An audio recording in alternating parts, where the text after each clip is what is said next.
بسم اللہ الرحمن الرحیم۔ لفظ طاغوت اس کے لغوی معنی کیا ہے، اور اس کے ساتھ یہ بھی کہ خیر القرون کے اندر صحابہ کرام نے، تابعین نے، اتباع تابعین نے اس سے کیا مراد لیا ہے۔ اگر آج اس لفظ کی لغوی اور اصطلاحی معنی میں فرق نہ رکھا جائے، کیا مسائل پیدا ہو رہے ہیں۔ قرآن مجید چونکہ عربی زبان کے اندر نازل ہوا، اور عربی زبان کی خصوصیت یہ ہے کہ اس میں ایک ایک لفظ کے کئی مشتقات ہوتے ہیں، اور ان الفاظ کے کچھ لغوی معنی ہوتے ہیں جو اس کے مادے کے اندر پائے جاتے ہیں، اور کچھ معنی جو ہوتے ہیں وہ اصطلاحی معنی ہوتے ہیں۔ اصطلاحی معنی سے مراد وہ ہوتے ہیں جو قرآن مجید کے نزول کے دور میں صحابہ کرام نے استعمال کیے، رسول اللہ صلی اللہ علیہ وسلم نے ان کو سمجھائے، اور وہ عربیت کے لحاظ سے معروف معنی وہی سمجھے جاتے ہیں۔ لغوی اعتبار سے بھی اس کو سمجھنے میں معاونت حاصل ہوتی ہے، لیکن جو اصطلاحی معنی ہوتے ہیں وہ اس لغوی معنی کے اوپر ہمیشہ حاوی ہو جاتے ہیں۔ اس کی مثال آپ اسی لفظ سے لے لیں، یعنی یہ طاغوت طغا سے مشتق ہے۔ طغا، طغو، اس کے لفظی معنی ہوتے ہیں حد سے نکل جانا، حدود کو توڑ دینا۔ تو یہ معمولی حد سے نکلنے سے لے کر کفر کی حد تک اس کے معنی چلے جاتے ہیں۔ یعنی جس طرح قرآن میں سورہ نجم میں اللہ تعالیٰ فرماتا ہے ما زاغ البصر وما طغى، یعنی رسول اللہ صلی اللہ علیہ وسلم کی جو بصارت تھی، یعنی معراج کے موقع کی بات ہو رہی ہے کہ اس موقع کے اوپر نہ تو حد سے نکلی، ما زاغ البصر، یعنی نہ تو وہ اپنی جگہ سے ہٹی، وما طغى، نہ وہ کسی حد سے باہر نکلی، یعنی جو اللہ تعالیٰ کی سے مقرر حدود تھیں وہاں تک کہ آپ کی نظر رہی ہے۔ تو یہاں صرف مقررہ حد سے باہر نہ نکلنے کے معنی میں استعمال ہوا۔ اچھا، اس کے مد مقابل ایک ہے اذهب الى فرعون انه طغى، موسیٰ علیہ السلام کو حکم دیا گیا کہ فرعون کے پاس جاؤ، وہ سرکش ہو رہا ہے۔ اب ظاہر ہے یہاں طغا کا جو معنی استعمال ہوا وہ کفر کے معنوں میں ہے، اللہ تعالیٰ کی حدود کو توڑنے کے معنوں میں ہے۔ اسی طرح اللہ تعالیٰ فرماتا اللہ تطغوا فی المیزان، یعنی وزن کرنے میں حد سے نہ نکلو۔ یہاں ظاہر ہے کہ کفر کے معنوں میں نہیں ہے، یعنی ناپ تول میں کمی زیادتی جب آپ کرتے ہیں تو ان معنوں میں استعمال ہوا۔ تو اسی طرح قرآن مجید کے اندر اس کے بے شمار استعمالات آپ کو نظر آ جائیں گے، تو وہاں اس کا لغوی معنی ہر صورت میں موجود رہے گا کہ حد سے نکلنا، حد کو توڑنا۔ تو کبھی یہ کفر کے معنوں میں بھی استعمال ہوا ہے، کبھی یہ گناہ کے معنوں میں بھی استعمال ہوا ہے، یعنی جب ایک انسان گناہ کرتا ہے تو وہ بھی اللہ کی حد کو توڑتا ہے۔ ایک انسان جھوٹ بولتا ہے، چوری کرتا ہے، وراثت کے معاملات میں وہ غبن کرتا ہے، یتیم کا مال کھاتا ہے، زنا کرتا ہے، قتل کرتا ہے، تو یہ بھی اللہ کی حدود کو ہی توڑتا ہے وہ، لیکن ان کے لیے الگ الگ الفاظ بھی استعمال ہوئے ہیں ان گناہ کے اعتبار سے۔ تو لہذا طغا، طغو ہر معنی، ہر جگہ پہ یہ طاغوت کے معنی میں یا ہر جگہ پہ یہ کفر کے معنوں میں استعمال نہیں ہوا، یعنی یہ تو فرق آپ کو ملحوظ رکھنا پڑے گا۔ اچھا، اب لفظ ہے طاغوت، یہ اس میں مبالغہ ہے، لفظ طغا کا اس میں مبالغہ ہے، یعنی حدود شکنی میں حد سے آگے بڑھ جانا۔ یعنی ایک کافر جو ہوتا ہے وہ حدود شکن تو ہوتا ہے، لیکن جب کوئی شخص طاغوت بن جائے تو وہ پھر خود ہی حدود شکن نہیں رہتا، بلکہ دوسروں کو بھی حد شکنی کے اوپر آمادہ کرتا ہے،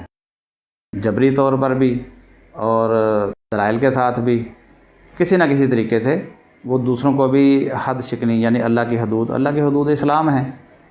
اس میں حلال حرام، صحیح و غلط، ایمان کیا ہے، کفر کیا ہے، ہر چیز بیان کر دی گئی ہے۔ انبیاء علیہ السلام کی دعوت بھی یہی تھی۔ تو طاغوت کیا کرتا ہے کہ سب سے پہلے خود حد شکن بنتا ہے،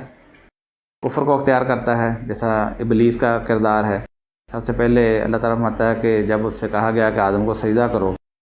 تو ابا واستکبر وکان من الکافرین، اس نے انکار کیا، تکبر کیا اور کافروں میں سے ہو گیا، انکار کرنے والوں میں سے ہو گیا۔ اب آپ دیکھیں کہ سب سے پہلے اس نے خود کفر کو اختیار کیا، اب اس نے ساتھ ہی چیلنج کر دیا کہ اللہ اس انسان کی وجہ سے تو نے مجھے گمراہ کیا ہے، ربی بما اغویتنی، اللہ جس کی وجہ سے تو نے مجھے گمراہ کیا ہے۔ اب دیکھیں کہ حالانکہ اللہ نے گمراہ نہیں کیا، گمراہی کو اس نے خود اختیار کیا، چاہتا تو وہ آدم علیہ السلام کی طرح توبہ بھی کر سکتا تھا، لیکن اس نے کیا کہا کہ اللہ جس کی وجہ سے تو نے گمراہ کیا ہے میں ان سب کی جڑ کو کاٹ دوں گا۔ اب یہ ہے طاغوتی کردار کہ سب سے پہلے خود کفر کو اختیار کیا اور دوسروں کو کفر کے اوپر آمادہ کرنے پہ، اکسانے پہ اور کفر کے اوپر مجبور کرنے کے اوپر بھی وہ ڈٹ گیا۔ یہ ہے کردار۔ اچھا، اب آپ دیکھتے ہیں کہ اس کے اصطلاحی معنی، یہ تو ہم نے دیکھا کہ یہ لغوی معنی کے اعتبار سے ہمارے سامنے آیا۔ اب اصطلاحی معنی وہ ہیں جو صحابہ کرام کے اندر آئے تھے، جس کو تابعین جانتے تھے، جس کو تبع تابعین جانتے تھے، جس کو محدثین جانتے تھے، وہ لغوی معنی سے پہلے اصطلاحی معنی کو جانتے تھے، یعنی جو صحابہ کرام کے اندر آئے تھے۔ اب صحیح بخاری کے اندر اب جب سورۃ النساء کی تفسیر کے اندر یا کتاب التفسیر میں مطالعہ کرتے ہیں تو وہاں امام بخاری رحمۃ اللہ علیہ جابر بن عبداللہ رضی اللہ عنہما کا قول اس میں لے کر آئے ہیں، تو وہ کہتے ہیں کہ اس سے مراد وہ لوگ تھے جن کے پاس کفار اپنے فیصلے کرانے کے لیے جاتے تھے، اور ہر قبیلے کے پاس، ہر قبیلے میں ایک ایک طاغوت تھا۔ پھر مثال دیتے ہیں کہ جوہنیہ قبیلہ کے اندر بھی ایک طاغوت تھا اور اسلم قبیلہ کے اندر بھی طاغوت تھا۔ پھر کہتے ہیں کہ فی کل حی واحد، ہر قبیلے کے اندر ایک طاغوت تھا۔ پھر وہ کہتے ہیں کہ کوہان ینزل علیہم الشیطان، اس سے مراد وہ کاہن لوگ تھے جن کو پر شیطان نازل ہوتا تھا۔ یعنی معلوم ہوا کہ ان کے نزدیک طاغوت وہ تھے جو شیطانی کردار ادا کر رہے، چاہے وہ سردار ہوں چاہے وہ کاہن ہوں، اور جن کے اوپر شیطان نازل ہوتا ہے۔ اچھا، اسی روایت میں امام بخاری لے کر آئے ہیں کہ عمر رضی اللہ عنہ کا قول اس میں، وہ کہتے ہیں طاغوت سے مراد شیطان ہے۔ صحیح بخاری آپ سب کو معلوم ہے کہ صحیح ترین کتاب سمجھی جاتی ہے، اور امام بخاری جو ہے اس میں ترجمۃ الباب کے اندر اس چیز کو لے کر آئے ہیں۔ یعنی اس طریقے سے یہ بھی پتہ چلا کہ امام بخاری بھی یہی سمجھتے تھے۔ اس سے یہ معلوم ہوا کہ عمر رضی اللہ عنہ کا بھی موقف یہی تھا کہ طاغوت سے مراد شیطان ہے۔ جابر رضی اللہ عنہ کا بھی موقف یہی تھا کہ اس سے مراد ہر قبیلے کے اندر ایک طاغوت، یعنی یہ بھی پتہ چلا کہ سارا قبیلہ طاغوت نہیں تھا، سارے کافر طاغوت نہیں تھے، طاغوت وہ تھے جن کے پاس یہ کفار فیصلے کے لیے جاتے تھے کہ یہ ہمارا فیصلہ کر دیں۔ پھر وہ کہتے ہیں کہ ہر قبیلے کے اندر ایک طاغوت تھا، یعنی پورا قبیلہ طاغوت نہیں تھا، کافر تو ہو سکتا سارا قبیلہ، لیکن طاغوت اس کے اندر ایک تھا۔ پھر وہ کہتے ہیں اس سے مراد وہ کاہن ہیں جن کے اوپر شیطان نازل ہوتا تھا۔ تو لہذا جو بھی شیطانی کردار اپنائے گا،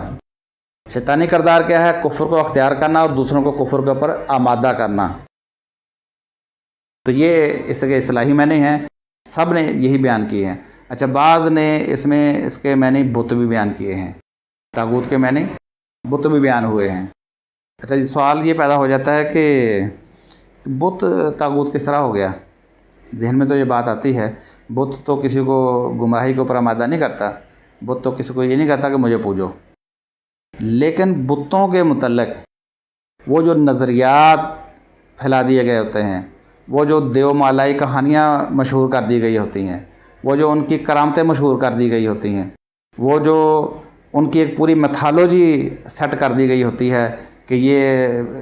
ہستی جو ہے، یہ جو بت ہے، یہ بارش برسانے والا، یہ نفع نقصان دینے والا، یہ قافلوں کی حفاظت کرنے والا، یہ فلاں، اس کو اگر ناراض کر دیا جائے تو یہ اندھا کر دیتا ہے، یہ کاروبار کی برکت واپس لے لیتا ہے۔ یہ جو کہانیاں ان کے بارے میں ہوتی ہیں، یہ جو نظریات ان کے بارے میں پھیلا دیے گئے، جس کی وجہ سے اس بت کو اللہ کے مد مقابل لے آیا جاتا ہے۔ لہذا ایسا بت جس کو پوجا جائے تو وہ بھی طاغوت ہے، کیونکہ اللہ کے مد مقابل آ گیا نا، اس کی پرستش اللہ کے مد مقابل ہو رہی ہے۔ اور جیسا کہ سورہ ابراہیم میں اللہ تعالیٰ فرماتا ہے کہ ابراہیم علیہ السلام کا قول اللہ تعالیٰ نے نقل کیا ہے کہ وہ کہتے ہیں کہ اللہ مجھے اور میری اولاد کو بتوں کی پرستش سے بچا۔ پھر ساتھ کہتے ہیں ربی انہن اضللن کثیرا من الناس، اللہ ان بتوں نے لوگوں کی اکثریت کو گمراہ کر دیا۔ یعنی جب بت گمراہی کا سبب بننے لگے تو ظاہر بت کے متعلق جو نظریات ہیں وہی گمراہی کا سبب بنتے ہیں، تو لہذا ایسے موقعوں پر چاہے بت ہو، قبر ہو، درخت ہو، شجر ہو، حجر ہو، جس کی بھی پرستش شروع ہو جائے، جو بت کی شکل اختیار کر جائے، جو اللہ کے مد مقابل آ جائے، وہ طاغوت ہے۔ تو اسی کا مطالبہ سورہ بقرہ میں کیا گیا ہے، فَمَن یکفر بالطاغوت، یعنی اللہ کے مد مقابل جو بھی چیز ہے، وہ شخصیت ہے، ہستی ہے، شجر ہے، حجر ہے، بت ہے، قبر ہے، وہ چیز طاغوت ہے۔ اچھا، اب اس میں ایک سوال یہ بھی پیدا ہو جاتا ہے کہ پکارا تو انبیاء کو بھی گیا ہے، انبیاء علیہ السلام کی بھی پوجا ہوئی ہے، کیا معاذ اللہ ان کو بھی طاغوت کہا جا سکتا ہے؟ تو ہرگز نہیں کہا جائے گا، ان کو نہیں کہا جائے گا، لیکن ان کے متعلق جو نظریات پھیلائے گئے، ان کی الوہیت کے اوپر قائل کرنے کے لیے، ان کو الہ ثابت کرنے کے لیے جو باطل نظریات پھیلائے گئے، آپ ان نظریات کو طاغوتی نظریات کہہ سکتے ہیں، آپ ان نظریات کو شیطانی نظریات کہہ سکتے ہیں، کیونکہ ہر وہ نظریہ جو قرآن سے ٹکرائے، جو اللہ کے مد مقابل آ کے کھڑا ہو جائے، وہ طاغوتی نظریہ ہے، وہ شیطانی نظریہ ہے۔ اور کفر بالطاغوت سے مراد یہی ہے کہ آپ اس نظریے کو چھوڑ دیں گے، آپ اس کو ماننے سے انکار کر دیں گے، اور اجتناب من الطاغوت سے بھی یہی مراد ہے۔ جب آپ اجتناب من الطاغوت کہتے ہیں، اس سے مراد بھی یہی ہے کہ آپ نے شیطان کی بندگی، شیطانی نظریات، شیطانی مذاہب، شیطانی عقائد، اس کو آپ نے چھوڑ دیا، اور اس کے مقابلے پہ جو درست نظریات تھے، درست ایمان کی جو سطح تھی، آپ اس کے اوپر آ گئے۔ یہی کفر بالطاغوت، یہی اجتناب من الطاغوت ہے۔